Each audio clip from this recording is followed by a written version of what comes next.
nature online, and I realized I needed a series. And if I was going to write a series, then I realized, well, I need to be able to write something that I'm not going to get bored of.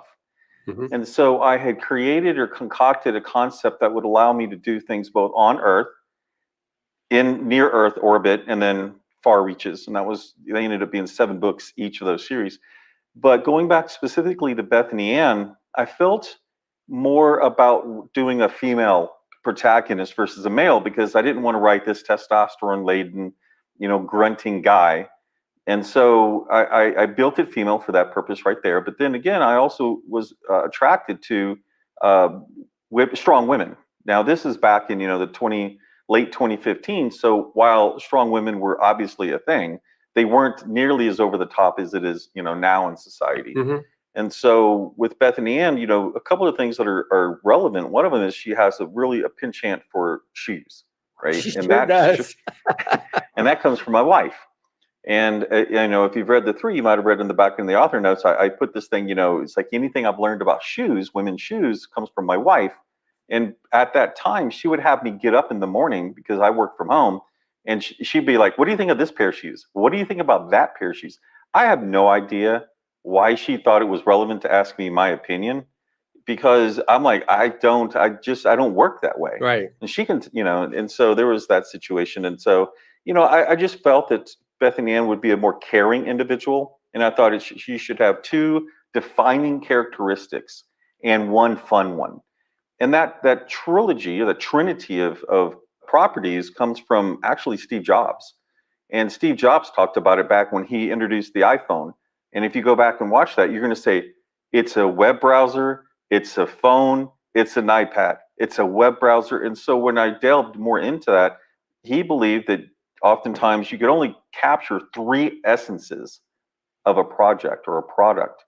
And I felt that was really kind of relevant to what I was doing at the time, because I was seeking everything to try to figure out, how do you build a compelling character? Mhm. I don't read a book. It's the action's nice, but I read it for the characters. And so that was it. It's like, she is about family, whether it's real family or extended, created family. Right. She's about justice, and she's about Coca-Cola, because I'm a big Coke fan versus Pepsi. And so that is really kind of the genesis of what's going on there. And then I happen to like paranormal, vampires. I happen to like sci-fi. And so I was trying to find a way to bring all of these and meld all of these different genres that I had interest in. And the off chance that it became popular, I was going to have to keep writing this. So that was one thing that was really interesting too, is the genesis of the vampire. Is a brand new take on it, because I kind of like, okay, here's a vampire story. But then, it's like, okay, vampires. Those that are listening, you don't get to see John's face when he's rolling his eyes like left and right. Oh, great. Yeah, like I said, because I read a lot, so I guess based upon your definition, I definitely qualify as a whale prime, I think if you go whale, you go like Kraken. I guess I'm Kraken, yeah. But then after I got in and found out what happened, once you get into it, find out what happens, how she becomes that way. And then the delineation between the vampire trope that I'm so overrun on and this new one then became like, wow, this is pretty cool. And then you have a sense of justice, which makes sense. And she's such a likable character, even though she is. I love also her sense of propriety with her language, and at the start of each book having to have that disclaimer, Yes. So what John is obliquely referencing at the moment is that Bethany Ann curses a lot. And the challenge, it has been challenging for those new authors out there. If you care to get a little salty with your language, expect a lot of pushback. Expect your sales, honestly, not to be as high as it could be if you would keep it a lot cleaner. I, however, did not, because I find cursing often funny. I just find it funny.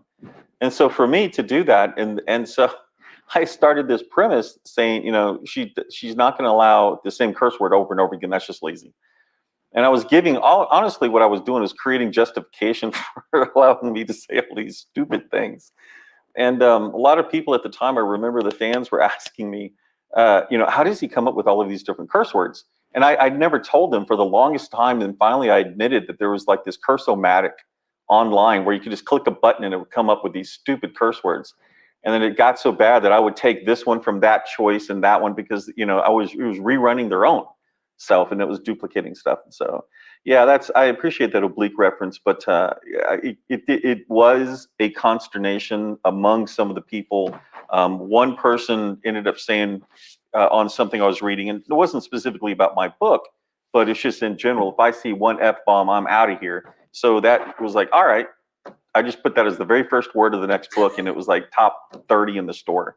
I'm like, now mind you, that wasn't book one, so Right. it had some way to go. But I had a real attitude. Let's just say that. Now I've cursed so much in the last 5 years. Now I'm actually bored with just cursing it all. Yeah, I mean, not to justify cursing, because Yes. with our Rise to the Future series, we're pretty rigid on the use of profanity, lack thereof, but what you've done with it, though, because it's not the standard old F-bombs, and so it's like you're having fun with it. So it's not this. It doesn't come across like someone whose language pops out at 100 words. Yeah, it's similar to whenever stand-up comedians used to curse just to get a rise. Right, to get a rise, to get a reaction. It's not intended that way. Now, mind you, if you do it, you're going to get people saying that's why you're doing it. But in today's society, I'm like 8-year-olds say it, so I don't why they're. Yeah, because they've read your books too much. I have had people actually go, like, you've been cursing more often, sweetheart, and they're like, Yeah. So, but that's, I think, possibly some of the least of our societal problems. But anyway, that's not the subject of this interview, so we shall move on. So, one thing on when I went over and looked at your website for LMBPN, other than one feral chipmunk on the cover art, they were all the personas were female, at least in what I saw there. Is there some particular? I mean, obviously, I've no problem either way on that, but it really struck me as a definite factor. well, and I didn't see any F in the LMBPN, so I didn't see. So there's 2 or 3 things that we're doing. One of them is absolutely you're seeing a snippet in time. Right. Another one is because more than likely, if you went to the homepage, what you see at the top is kind of like what books are coming out this week. LMBPN is a prolific publisher. Unlike, a lot of publishers, those that you even hear that are big names that have been, 50 or 30 to 40, 50 years, they do at most in any of their sci-fi urban fantasy imprints 60 books a year, 80 books maybe a year. LMBPN does 250 to 300 books a year. So we do anywhere, depending on if we're doing re-releases, box sets, new, front list books, publishing some, additional books, any of those things. We often have anywhere from 4 to 7 or 8 titles a week coming out. Wow. Now, it also just so happens that 2 or 3 of our most prolific authors are also female. So their characters almost invariably are female. Sure. My own characters tend to be lean 60-40 now. I have done some male characters. Brownstone is one of the real popular characters that I've done. Couple characters, but also what you're going to find a fair amount of times in male-driven like sci-fi, you'll see ships. You won't actually see the male character on the cover. Now, from a publishing perspective, and for those that know authors, if you want to find out which character is going to sell better, females are going to, generally speaking, sell better. You have a higher propensity of female readers, and that includes in what you would think would be strictly male genres, except for lit RPG. And so you have this ability to sell easier with female characters. I didn't know that in the beginning. That wasn't my original intention. But I do know that a lot, when I explain that to some of my collaborators, whom are already female, it tends to, there you go. I get it. Wow. That was interesting, but it just really, it's not common to see that. So that was going to be one. I was really fascinated to find out what it was that you did that. So now you came up with, however many years ago, which we'll talk about, the 20 books to 50K. So what sparked that? Because I'm very interested in that, because with Writers of the Future, the whole purpose there is to help aspiring writers to get that initial break, and artists. So it seems like 20 books to 50K is also a similar type of a mindset to be able to help writers on the business side of things. So can you talk a little bit about that? Yeah, absolutely. I released my first, second, and third book in November of 2015. Now, the first book, it took me probably 6 to 8 weeks to write. So the second one was like 9 days, and the next one after that was like 11 days. What happened was NaNoWriMo happened in November. So I had my fourth book in December, my fifth book in January, and I was making more than $10,000 a month in January. And so at that time, if you were in the author area, the indie author specifically arena, there was a lot of, woe is me type of attitude. And I was on a website at the time called Kboards. And with what's going on, I was seeking to find out other people and I was getting a lot of pushback. Mm-hmm. People going, "Oh, this can't be true. This is whatever." And I was also teaching, if you will, my fans what it meant to be an indie author. I was talking about it in my author notes. And so at that time, 4 to 5, technically 5 of my fans were really interested. And I said, you know what? I had just gone down to Cabo a couple of months before, and in my mind, 20 books to 50K was how many books I would have to write to make 50,000 a year consistently. And I was, I had just put out at the time my second book, and I was making $7.50 on average a day. If you 20 times 7.5 gets you 54,000, so that's kind of where the 20 books to 50K from. So when I was helping my fans, I'm like, you know what? We need to take this conversation out of the Facebook page related to the books, the stories. Let me go create another Facebook page and we'll all talk there. And so because of that, I named it, branded it 20 books to 50K based on my own desire, right? Mm-hmm. When I went to a particular indie author event in February of 2016, so I'm 3.5 months into this, there was a lot of talk there. And those fans, a lot of them had started releasing their own books because we all hit the ground running. Many of them would do it. And at the time, it was 4 of them.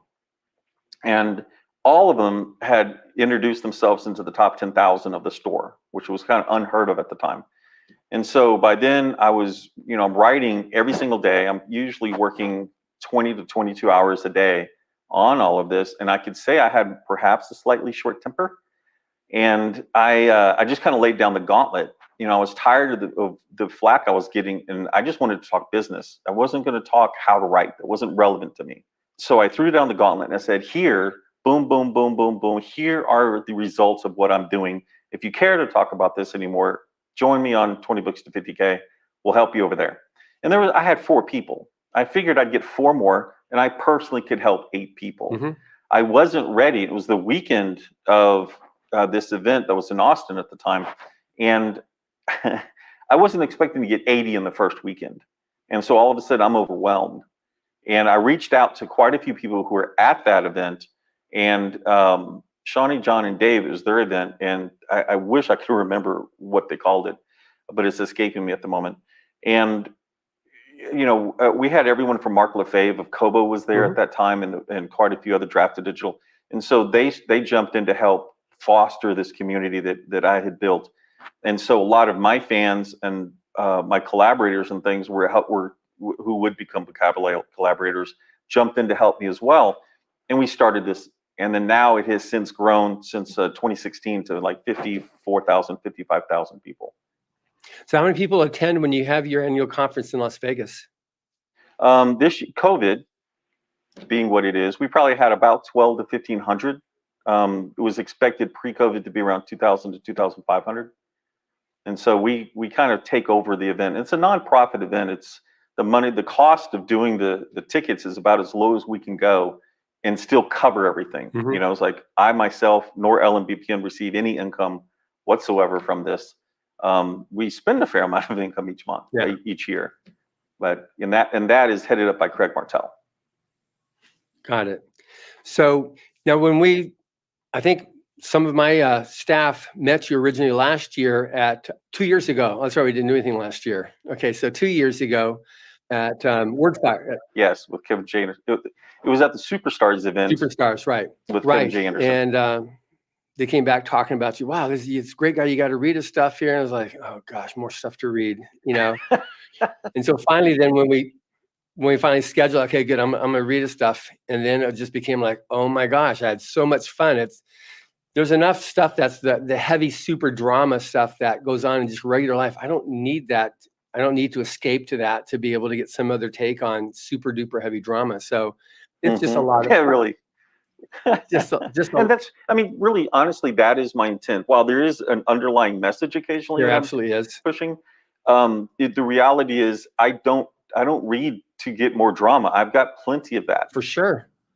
Yeah. So, but just I really like your underlying thing, which it's not like ostentatious, but it's just that sense of fairness and what's right and wrong. It's not country versus country. It's just, is this right or is this wrong? And Michael, who hasn't re-entered into the story yet, but in the first three, things are jockeying that it's, something's obviously going to be happening as it grows more and more. And then you get a little intuition about, okay, something has obviously got to happen now with the friend who's living in her head with her. yeah. There's a couple of things to mention to authors, and some of these you might have mentioned on the show. I apologize if I'm just reiterating this. One, don't name a character that's after yourself. I didn't actually name Michael, the character I was going to ask that. after me. It was after Michael the Archangel, because you'll see he's called Archangel in the series. Yeah. His title. That's what it was about. It wasn't until like 2 or 3 years when a fan said, that's a pretty significant size cojones for you to name a character after yourself. And I'm like, uh-oh, I actually never intended that. And the second one is always, start your character names with a letter and then never use the same letter again for any primary character whatsoever. Just Adam, Bob, Charles, David, whatever it takes, in order to keep yourself on track, because I ended up duplicating. I got so confused in the beginning with character names.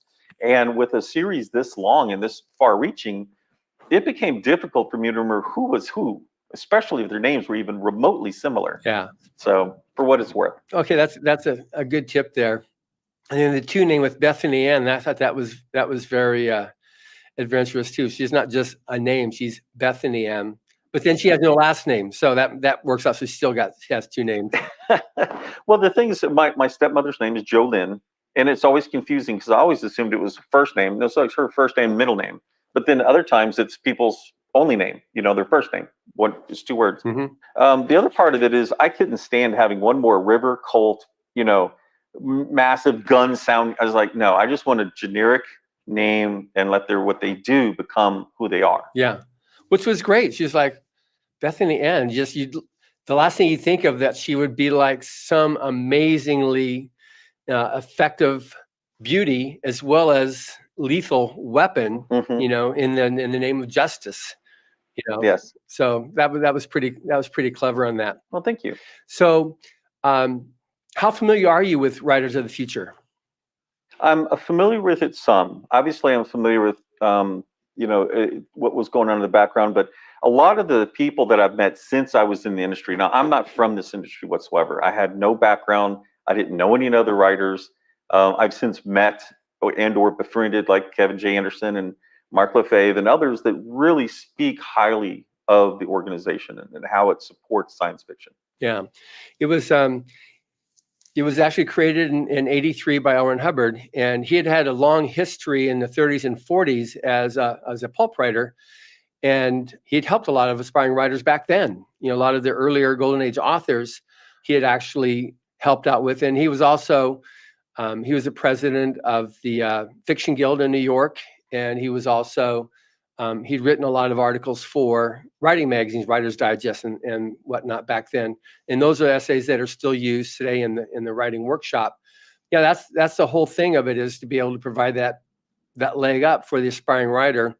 It started off, and we had, like yourself, it started humble beginnings with Aldous Budrus. I don't know if ever heard of that name, but he was a very famous editor at the time. So he became the first coordinating judge, and he brought in his other friends and other famous writers at the time. So you've got, Anne McCaffrey. Todd is now is one of the judges. I met both of them. Yeah, so they were both judges, and we've got Kevin Anderson co-writes the Dune books with Brian Herbert, but His father, Frank Herbert, was one of the first judges. So we have that type of a history with the writing contest, and similarly with the illustrating contest with major names in illustration back then. And it just continues on because it's blind judging, that everybody has a fair shot at winning the contest. The judges only see the story or the art. They have no idea if it's male, female, nationality, or anything. Can we talk about that just for a minute? Because maybe it's politically incorrect for me to say, but unfortunately, there are both two things that I do not believe writers of the future, as you say, the blind part of this. But there are a lot of politics in a lot of organizations out there, and I've seen and watched and got embroiled in some of them myself. And so I have a lot of respect for double blind judging, or blind judging as you're doing, and a lot of respect for the level of experience that professionals bring to what's going on. Because I'm going across multiple genres here. We know about the implosion of the romance writers situation. We understand, and there are a couple of others that I won't name, but some of their most storied individuals actually don't sell at all. It was politically motivated, and I mean inwardly, not Republican, right, Democrat. I mean inwardly, sure, politically motivated. And yet, you and I have discussed previously about the quality of where some of the winners of Writers of the Future, where they've gone. And as a publisher now, kind of matured into that role, I understand what it means to have people be willing to say, hey, whoever wins, give them my card. If it wins with you guys, give them my card. And so, that's quite a lot of accolade right there. Thank you very much. Yeah. I mean, obviously, Rise of the Future is a market. We are going to have stories that will be appropriate for middle school on up. And we're very transparent about that. So, whereas I love Bethany Ann dearly, she would not see, I love her dearly. She would not find a home in Writers of the Future. We're going to have to put the evil brother to Writers of the Future. Writers of the Purient Future. I don't know. So, and it's interesting how it works also with Rise of the Future too, because people win strictly based upon the merit of their work. Yes. And same goes with the illustration as well. And so some people are really lovely people when you get to meet them, and some people are less than lovely people, but they're chosen and they're flown out to Hollywood based upon the fact they won the contest, and for the most part, it works out really, really well. And you've got people have gone on to be very, very successful. We've had, some instances where their personality was less than, appropriate, like, nobody raised them with the basic manners of saying thank you when someone does something nice for you, but that's fine. That's not why they won. They didn't win because of manners. So if anything, that's actually helped even more the whole process of Writers of the Future, because there are no favorites. It's just personality-wise, it's just straight. Is it a good story? Is it good art? And we have found that the people that are appreciative tend to do better in life, because if a publisher or editor or anybody in a professional capacity has to work with you, if you have a choice between working with someone who's fun to work with and someone who isn't, the quality of work can be really great, but just that one extra factor makes a difference on somebody moving on their career. At least that's what I found. No. Well, one of the things I don't remember what we spoke about, but Robin Cutler, who helped build Ingram Spark for Ingram, which is a massive company. If you don't know who they are, they're basically the company that got Amazon started in the book publishing and still supports them to this day. And so they went to a POD and they tapped Robin Cutler from Amazon, hired her away. Well, she retired, right? Quote, quote, retired. Well, on the second day of her retirement, I ended up talking her into hiring her over to bring into LMBPN Publishing. And she and I have had this conversation. I'm 50 some years old. and Robin is retirement and has retired. I'm not claiming I know what her issue is. I'm just merely saying she said she's retiring. And so both of us have talked about it. And while we are considered a small trade type organization just from our sales, even though it's multiple seven figures, you have to pretty much be 50 or 100 million before you become medium press in this world. And so both of us are like, our life's too short to deal with jerks. we don't care. I don't care how good your book is. We will let you go if you're a jerk. So if you're a jerk, don't even apply because you're going to waste both of our time. Yeah, that's a definite that bears out what I was saying there. It's so true. There's a lot of great talent out there, and a lot of great talent has a great personality. So if you have a choice, let's once again, you touch on all of these fun things to chit chat about. There's a lot of great talent out there. Just because there's a lot of great talent, don't think you can't be one of them. And at the same time, recognize there's a lot of great talent out there, and it's worldwide now. I mean, we pull writers from around the world. Our artist, I have an artist that we've used for multiple years who lives in Transylvania. Transylvania. I mean, I don't know how cool is that? It is. Exactly.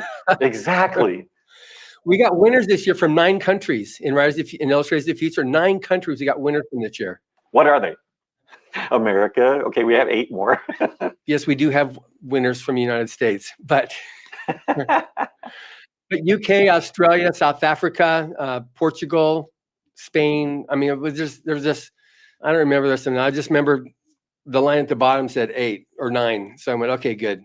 8 others plus. Yeah, no, it's amazing, and if you're in the genre science fiction, there are more science fiction readers in China than all of the United States. Oh, it's crazy. And just this podcast, when this goes out, Russia. There's so many listeners in Russia as well as China. It's like throughout Asia and Europe. Oh, let's shout out to Russia. Lit RPG. Where was it started? Russia. Yeah. So I was surprised the first time I had the breakdown of who all listens to the podcast, because as I said, it's about 1 million listeners that we have on each episode, and then getting the breakdown because it's about 110 countries now that listen, and it's just crazy how universal science fiction and fantasy are, but also English, So I realize that you're into publishing all the different languages too. So I assume that means translations, not just publishing.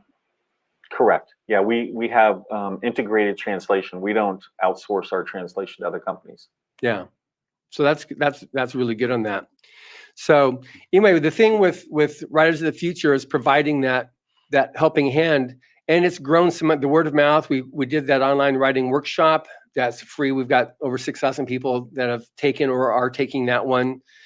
We have the forum, which usually the last several years is won Best Forum Award on a popular readers poll. And then we've got the blog. And so it's just, in the book itself routinely wins, each year's anthology routinely wins 2 or 3 book awards, plus, the sales of it, which is always great for the winners to be able to put that in there.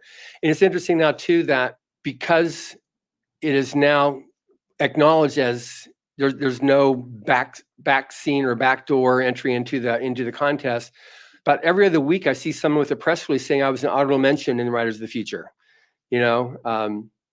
This week's cover article, Karen Joy Fowler on Publishers Weekly, she's got the cover of the magazine, and it says in there she got her start. She won Owen Hubbard Writers of the Future back in volume 1.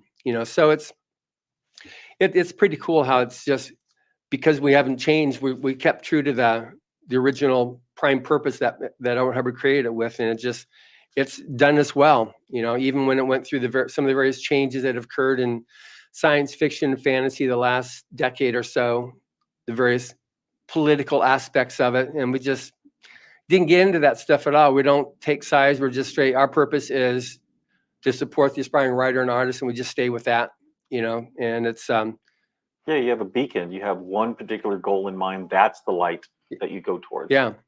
And so it's when that particular evolution was happening in science fiction and fantasy, tried to pull us into it. I stayed clear. I said, I'm not going to play that game. Didn't get into it. And so the backlash on them was way worse than anything on us, saying that Rise of the Future has done more for science fiction and fantasy than you could ever hope to. So back off, guys.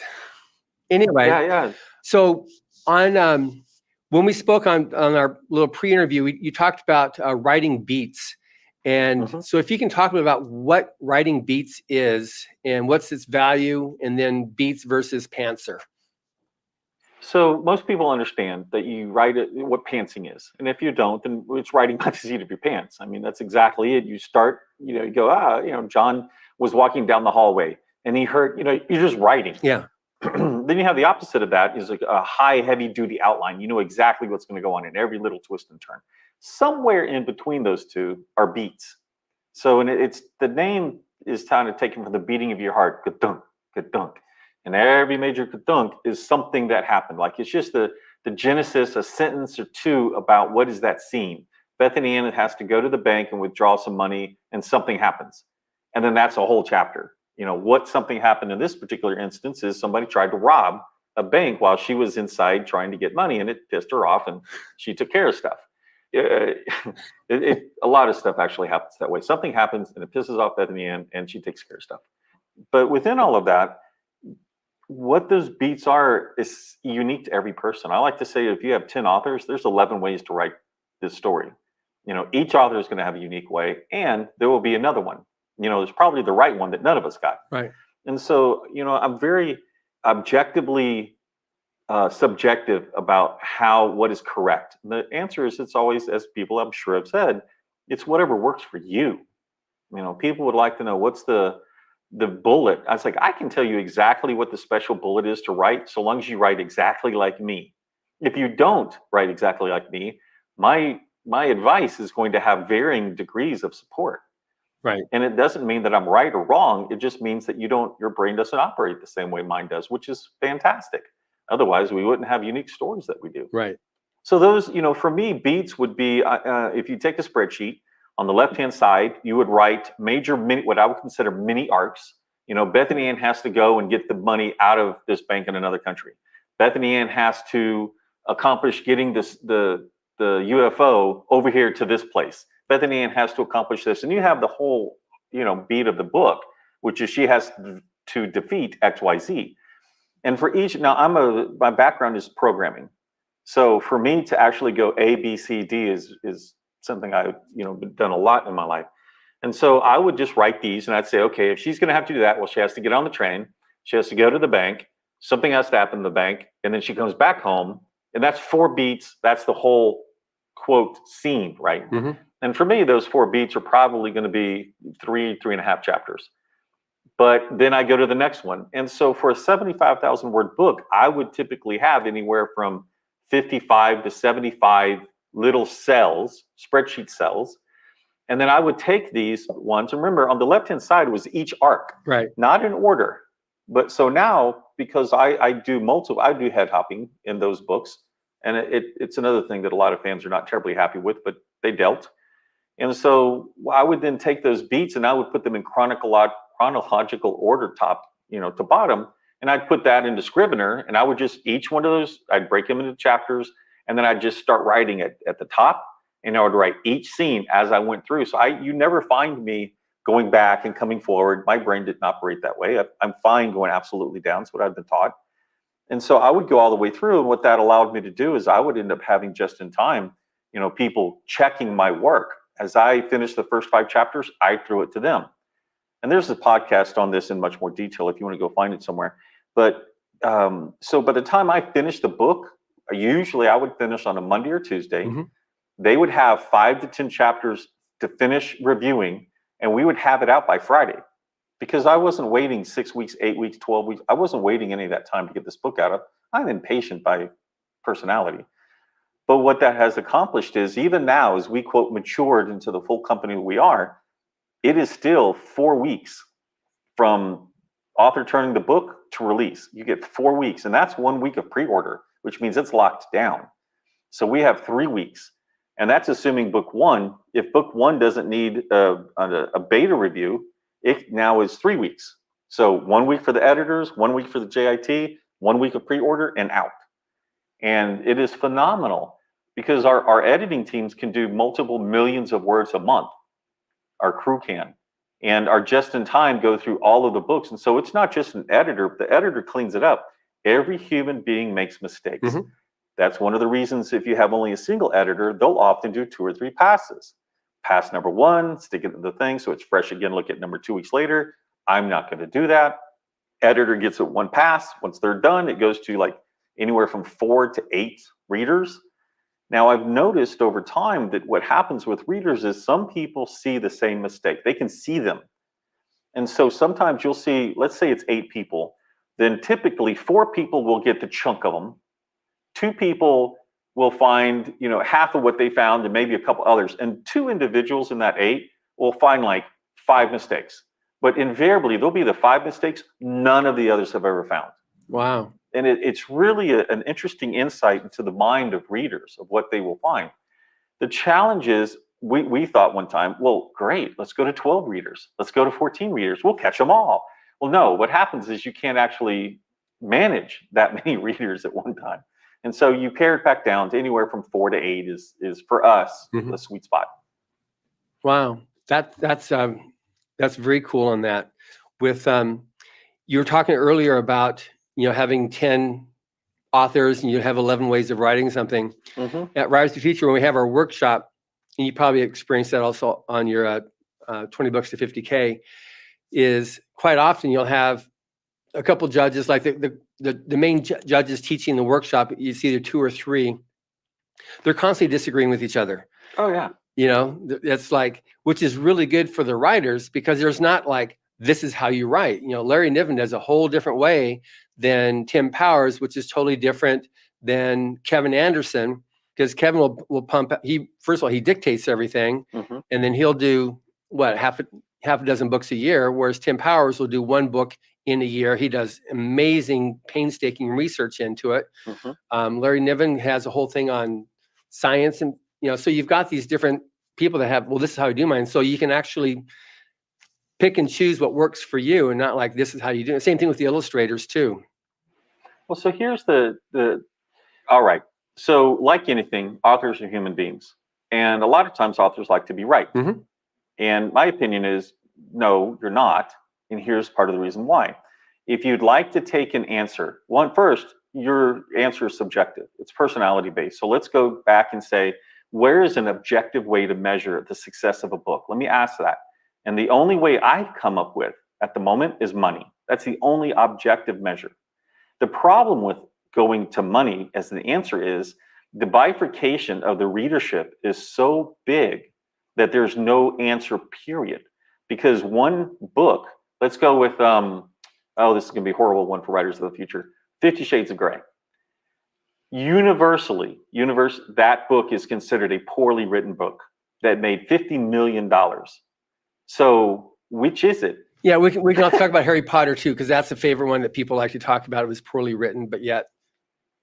Okay, so why? So what's the answer? Their answer is, if you're literati, right? And this is, now I'm going to get my soapbox, right? Because if you look at my first books, you're definitely going to say, on the questioning on it. But it engendered people to reread the series before the next book came out. So book 3, they read 1 and 2 to read book 3. At book 4, they'd gone back and read 1, 2, and 3 to read book Y. You can't argue objectively that's not a well-written story. If they're rereading it, it has touched them emotionally. And I think at that point you have to agree. Now, if you want and then the blue paisleys on the wallpaper were done in such a way, but the little corner of the glue came off. That is a different experience. The readers who like that, and there are some, because I've had discussions with one. One, it's all I could handle. It was a very long discussion.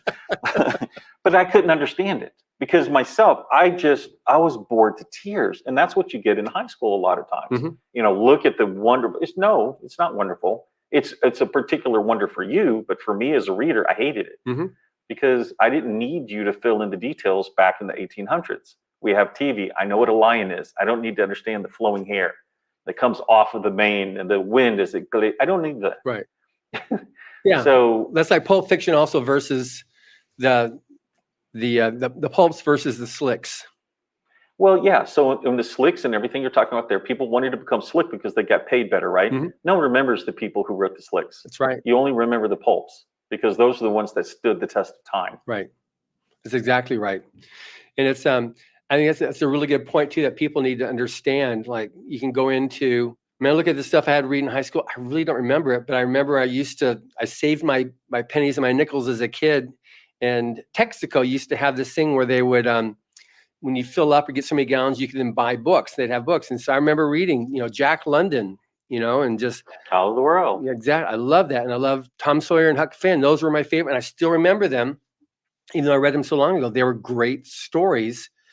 And, I don't remember the hair on the mane of the cat, Wuthering Heights. I'm sorry, it's not there. Now, once again, I'm not the target market. And I guess that's where I was going to. The three authors you're speaking about earlier, they have different target markets. Mm-hmm. They should, if they don't understand the business, then they're not going to understand what I'm saying. Once you get into the business, you recognize that the different target markets are expecting different writing. So within their target market, they are absolutely correct. Right. But outside of their target market, they're absolutely wrong. And so one of the reasons I feel like I exploded the way that I did is I wrote to an untapped market. Not nearly 50 Shades of Grey untapped market, but it was enough to become a 7-figure author in a year.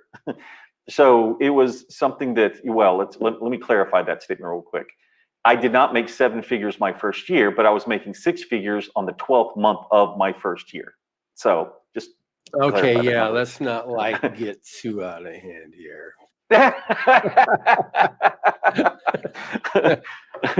And now I'm up to 9 figures in my 8th year. Yeah, no, oh man, dude, it's a goal. Everyone should have a goal. Exactly. Imagine how much good you can do with 9 figures. Universe.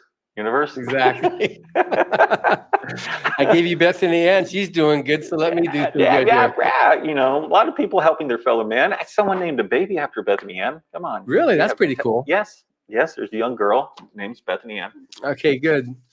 So, so now you've got, because we have both the writing contest and the illustrating contest. How do you pick your illustrators? Your cover artists? Or is it a closed?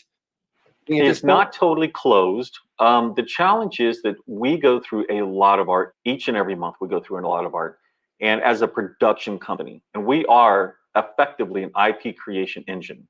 If you think of just LMBPN itself, we are relatively very unique company in the way that we do things.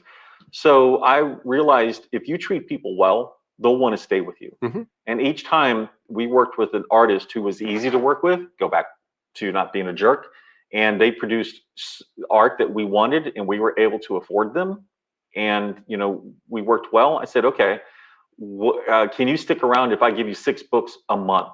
Can you deal with that? And would that be okay? And you have to understand, artists are treated very poorly by indie authors, by and large. They will find, not all of them, I just merely to say that the bad experiences highly outweigh a lot of the good ones. Mm-hmm. And so when you work with a company like LMBPN, we're not that picky. I mean, we're picky within reason, but we're not like, and can you change this? And her middle index finger is the wrong way. And by the way, we want 4 of the characters, which arguably is not a good choice. I know I just broke it to test something, but in general, you really only want 1, maybe 2 characters, preferably 1 on the cover. And so I started, quote unquote, acquiring these artists who'd be like, yes, I'll let you block up my time, because now they don't have to sell. They know that they're going to be paid. They're going to be paid very quickly, which is honestly one of the best things you can do. And they're going to be there for us. And so we've acquired 4 or 5 different artists to help us with the amount of work we do each and every month. And they're not exclusive to us. So all of them will take on other clients.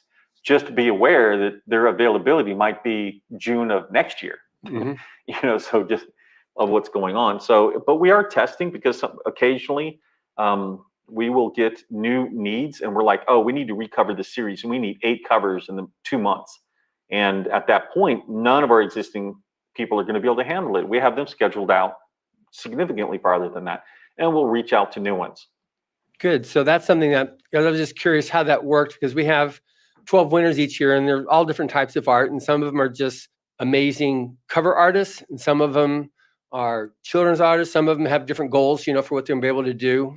I just did one interview with our winner from Turkey, and she's at USC now, and so for her is gaming. So she's working on, and she found she loves working with other artists to help bring out the best in them. So she's running projects. Now she's a freshman in college, and she's running the senior. Which USC? University of Southern California here in Los Angeles. Okay, no, that's my wife's alma mater. So she is like, we assume, oh, you must mean University of Southern California, and then Robin is like University of Southern Carolina or something. Oh. And we're like, what? There's Sorry. another USC? USC's already been used. Figure out something else.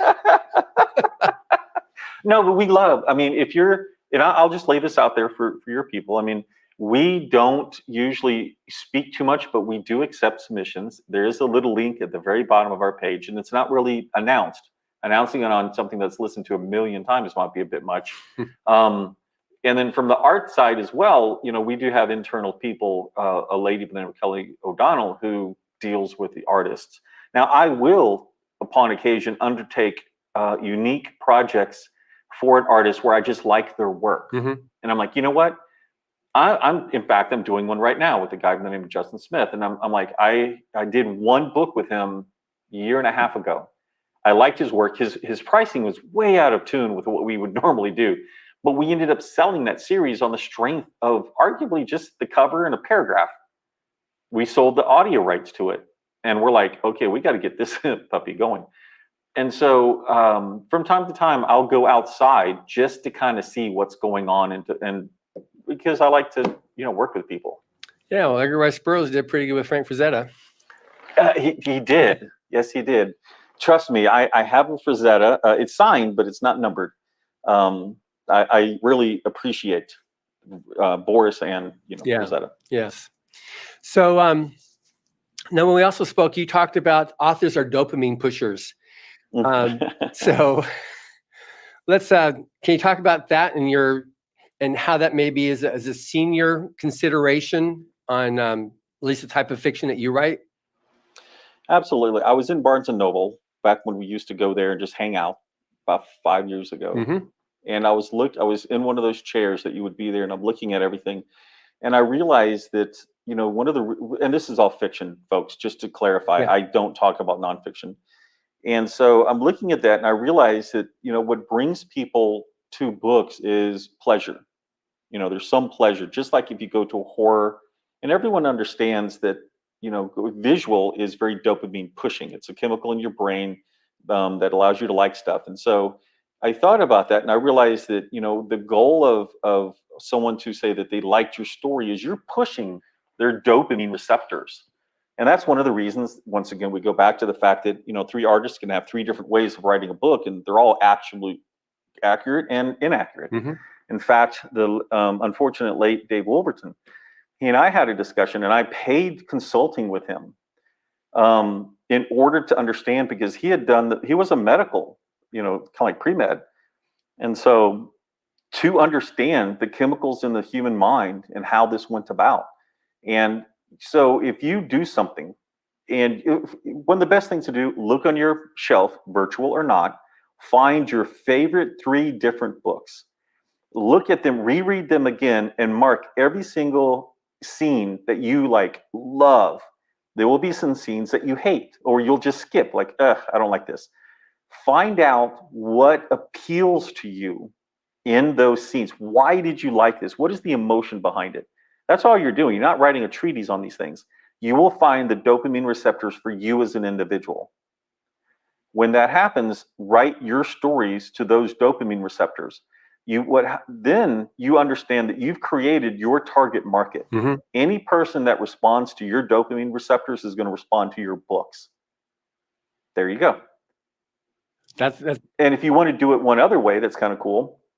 Understand that the authors that you've chosen are now your target market for your books, for your advertising. How's that work now? So if you go, let's say, I'm just going to use Stephen King, because I'm not a horror person, but he's well known. If you're going through and you find all of these things that you like, and you find out that Stephen King pushes your buttons, pushes your dopamine receptors, and then because of that, you write books with these dopamine receptors in mind, not necessarily the way, mimicking Stephen King. It's the fact that you like this. You now know that Stephen King is a target market for you to go on Amazon and say, I want to put my books up against Stephen King, because it's ones you like, not because you're chasing whatever's popular that's going down right now. And so you're not chasing the tropes, You're actually finding out what causes you to be excited, writing books that make you happy, and then finding other authors that you can target to get those fans who are looking for more books, right? They can read faster than that particular author can put stuff out. Sure. And now you're able to at least narrow, and you are the target market in marketing parlance. Wow. That's a very scientific way of analyzing and just knowing how to go after and get your and actually hit your target audience and know what your target audience is. There's a whole different look at that. I spent a lot of time just wondering about this stuff the last 6 years. So on, now I'm familiar with the Arthurian Gambit. Is that like your trademark series, or do you have, for someone who wants to, I mean, I can definitely push Bethany Ann. I can definitely, that's, my dopamine's like in full excretion right now. So talking about Bethany Ann. Right. So the 3 or 4 major for Michael Anderle would be Arthurian Gambit, this main series. Arthurian Gambit, the universe, has 300 and something books in it, I think. I mean, it's a very significant sized universe with a lot of collaborators. Orsarin is a universe that I started with Martha Carr. That's got 200 and something books in it. I've got one called The Witch of the Federation, which is another female-led, and it's got a total of like 23 books in that series, in those 2 series. But a fourth one for the male-led is Mr. Brownstone, which is completely taken over from Guns N' Roses' Mr. Brownstone. I'm like, what's a good name? I like Brownstone. But anyway, so, Mr. Brownstone, and that's a little bit more typical guy with a heart of gold that gets unwrapped, a little layer at each time. But otherwise, he's, keep it simple, stupid type of, I do my job, I don't get, and he gets embroiled and he finds out what he is, which is not normal.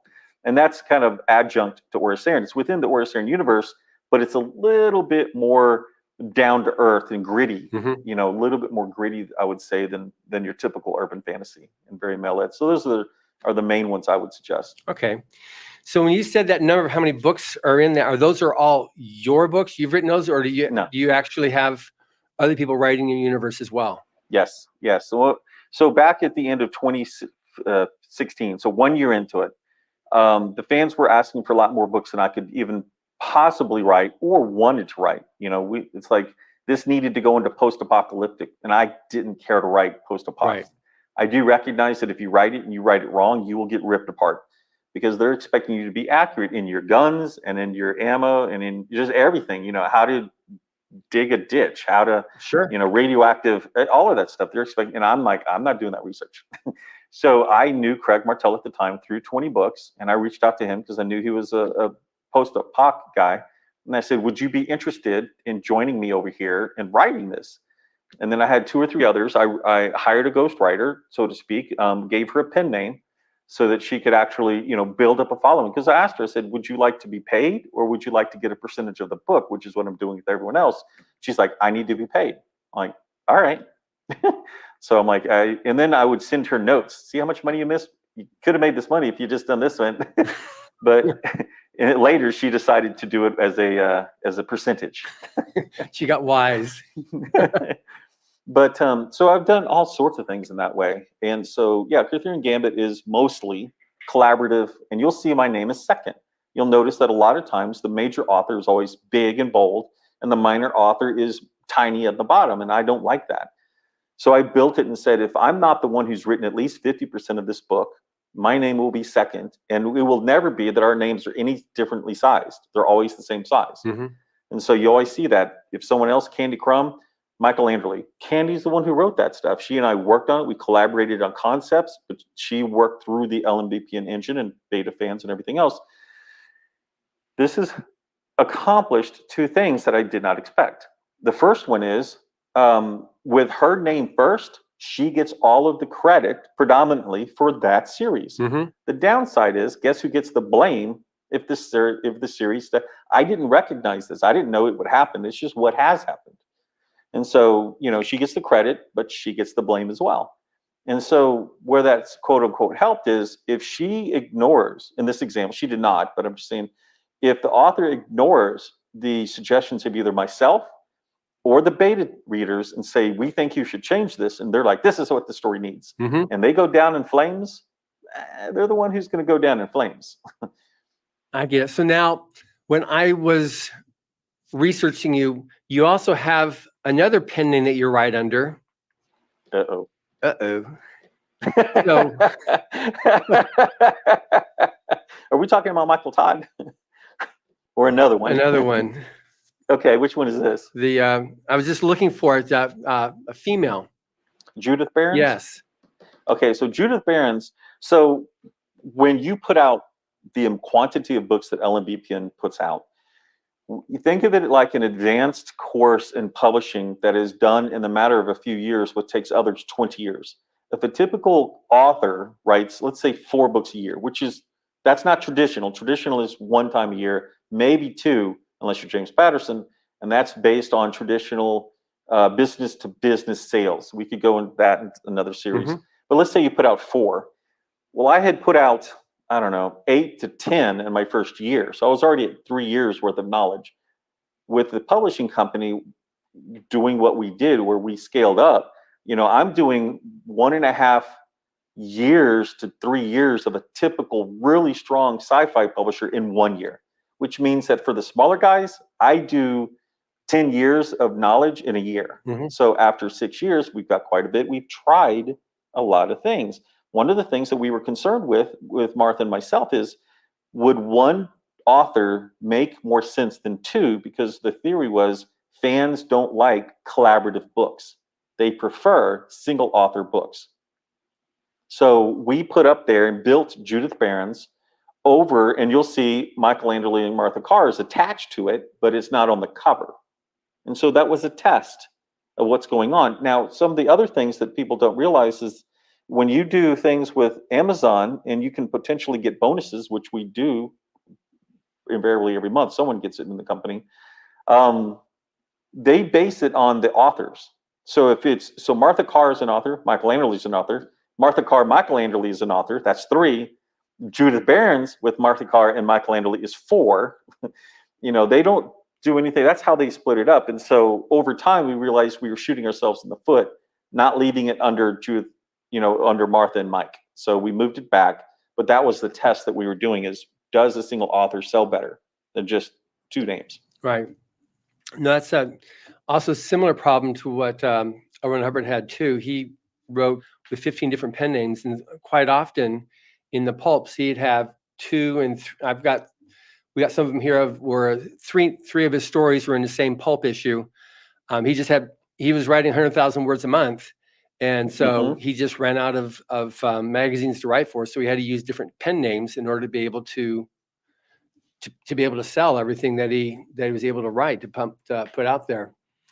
See, that's an interesting aspect that I'm trying to be cognizant of your time here, but that's an interesting point that people don't realize, that the true pulp writers of the yesteryear, that all of the fast people today that are like, you can put out a book a month, they knew that 80 years ago. Mm-hmm. It's not that they couldn't. And get this, they did it on, if anything, old typewriters that would connect and stop. Yeah. They didn't do it on these nice word processors that change things for you.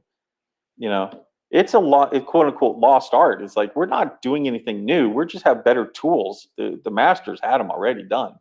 It's funny, when we came out a decade ago with the Stories from the Golden Age, there's 153 short stories that they had published. When we were proofreading it, we'd go through, and all of a sudden it would just stop, and then you'd see it start again a page earlier. He would go back.